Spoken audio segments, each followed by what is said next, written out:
Chabahar doesn't really look like the center of anything. It's just a port on Iran's southern coast facing the Gulf of Oman. But it is the kind of place that ships have been finding for centuries. 1,000 years ago, Al-Biruni, the medieval Persian scholar, wrote that the coast of India actually began here at the old port of what was then called Tis. Dhows from India and Oman rode the monsoon winds into this bay, heavy with spices and clothes and textiles from across the Indian Ocean. Centuries later, Marco Polo too passed the same shoreline and found it a rough frontier between worlds. Today, cranes and tankers replace the wooden ships, but the same trade winds still shape the fate of nations. India spent the last 2 decades and $370 million building a modern port at Chabahar, its only way into Afghanistan and Central Asia without going through Pakistan. A project that Prime Minister Modi himself called a major strategic win. And now, fast forward to January 2026. The directors of India Ports Global Limited, which is the government-owned company running the port, resigned en masse overnight. The company's website was taken down, and a government source told reporters India had no choice but to exit. 6 weeks later, the United States and Israel struck Iran. The Strait of Hormuz, through which half of India's oil travels, effectively closed. The rupee crashed past 92 for the first time, and nearly 10 lakh crore rupees was wiped off Indian markets in days. And Chabahar, the port that sits outside the strait, the one that was specifically valuable because it bypassed all of this, sat empty. And here's what makes this more than a bad week. India only holds 25 days of crude oil reserves, which is a shockingly thin buffer for a $4 trillion economy. And as of yesterday, Reuters reported that 9.5 million barrels of Russian crude are sitting in vessels near Indian waters waiting. Russia is offering India a lifeline. The same Russian oil that India spent all of 2025 walking away from under American pressure as a part of a trade deal is now the only thing standing between India and an energy crisis. Chabahar, Russian oil, both surrendered. Both now desperately needed. So, what does this all say about India's energy security strategy? Welcome to Daybreak, a business podcast from the Ken. I'm your host Snigdha Sharma, and I don't chase the news cycle. Instead, every day of the week, my colleague Rachel Varghese and I will bring you one business story that is worth understanding and worth your time. Today is Friday, the 6th of March.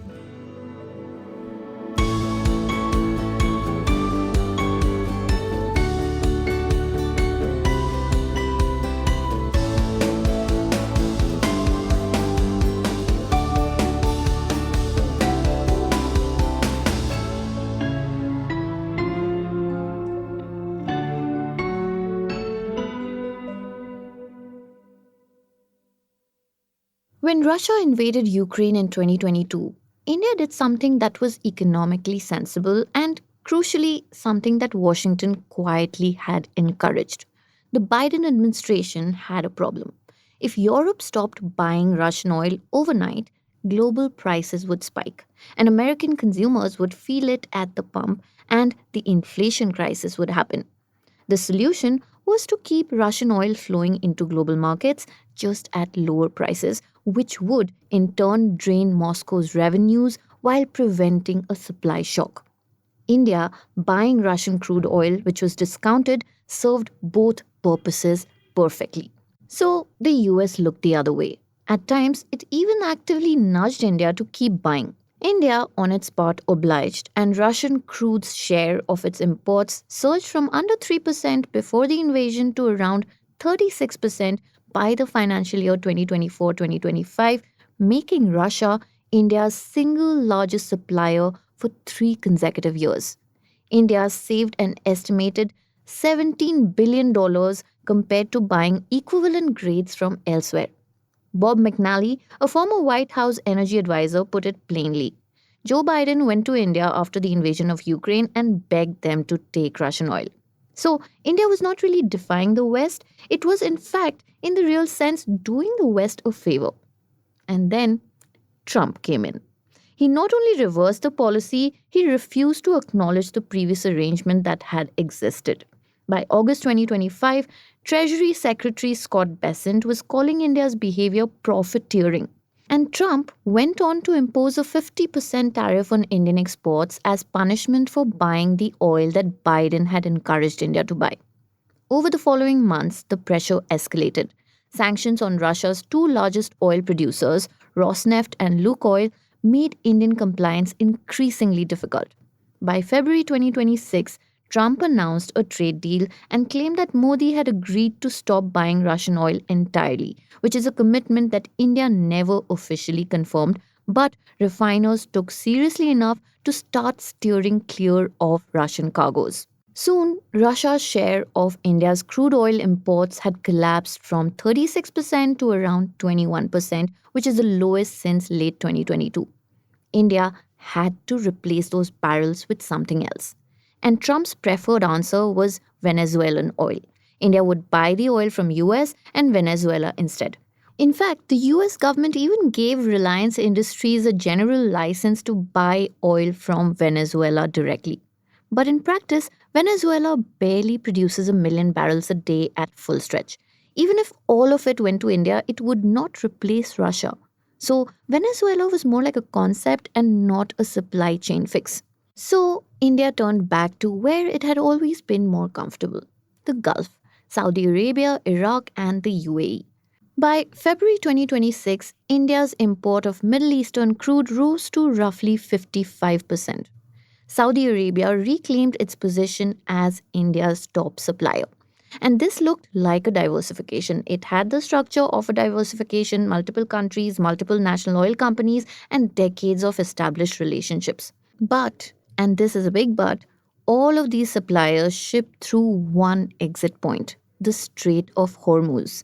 And as India cut Russian imports, which move via the Suez Canal and the Red Sea, entirely bypassing the Gulf, its exposure to Hormuz did not stay the same. It grew. From roughly 41% of India's crude oil transiting through Hormuz in 2025 to over 52% by early 2026. Basically, every barrel moved away from Russia was a barrel moved towards Hormuz. And then there was Chabahar, the port that sits outside the strait entirely. And it was one asset specifically designed to reduce exactly this kind of dependency. India had spent 2 decades and, like I told you, $370 million building it. It was the only route into Central Asia without going through Pakistan. But when the US secondary sanctions threatened to cut India Port Global off from the dollar system, India backed down. Now, important to note here is that India did pay Iran the contracted fee afterwards, maybe as a signal that it planned to come back when the pressure eased. But this tactical pause seems to be moving more in the direction of permanent after the bombs began falling on Iran. So here is the pattern. India cut Russian oil because Washington changed the rules. India shifted to the Gulf because it was the only viable alternative at scale. India withdrew from Chabahar because sanctions made the cost too high. Each decision was made in response to real external pressure, and each had internal logic. But no one appears to have asked what these decisions look like when you put them all together. No one ran the scenario where Russia shrinks, Hormuz exposure rises, and Chabahar goes dark, and then something happens in the Gulf. And this raises the harder question, the one that goes beyond energy entirely. Is this a coordination failure, a political failure, or something more structural about how India makes foreign policy decisions when 3 different pressures are pulling it in 3 different directions all at once? Stay tuned for more on this.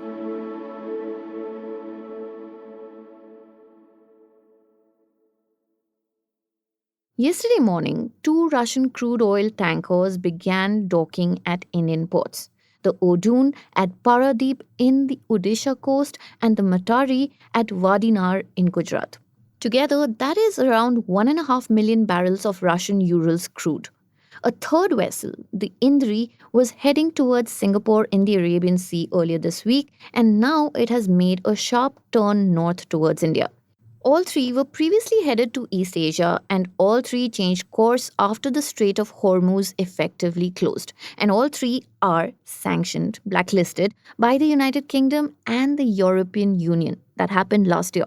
So, essentially, what's happened is that India signed a trade deal partially premised on winding down Russian oil purchases. And now, sanctioned Russian tankers are quietly docking at our ports, and there is no announcement from the government yet. Which leads us to the buffer. The government this week said that India holds 25 days of crude oil stocks, which is commercial inventory sitting in refinery tanks. There is also a dedicated underground strategic petroleum reserve or SPR, three caverns at Vishakhapatnam, Mangalore, and Padur. Add everything together, SPR, commercial stocks, and products, the total comes to 74 days. But this number needs context. Japan, for example, holds reserves equivalent to roughly 230 days of consumption. China has built coverage of at least 96 days. The IEA, or the International Energy Agency's minimum standard for any major oil importing nation is 90 days. India, the world's third largest oil consumer, sits below that floor, and a significant chunk of its 74 days is working inventory inside refineries, not emergency locked strategic oil. The dedicated SPR caverns alone can cover only 9.5 days. The history here matters. The idea of building strategic reserves was first raised after the Gulf War of 1990 when India had 3 days of stocks. The Vajpayee government proposed a formal solution in 1998. Phase 1 was not completed until 2016, and Phase 2 was approved in 2021 and remains unbuilt. So, across 2.5 decades and multiple economic booms, emergency oil storage kept being pushed to the next budget. So, where does that leave India now? Going back to Russian oil openly risks the US trade deal, the tariff relief, and the diplomatic capital that has been spent over the last year. Staying away means running short of crude with no ready alternative at scale. The Gulf is a conflict zone right now. Venezuela does not have the volume. American crude does not match Indian refinery specifications at scale. What was supposed to replace Russian supply has not materialized, and the crisis arrived before it could. So, at this point, India is managing the wreckage of having foreclosed most of its options over the last 1 year or so. Each decision logical at the time, all of them compounding into the same corner. A country's energy strategy gets tested in reality when multiple pressures come together. And right now, they have, and India, unfortunately, does not look to be doing too well.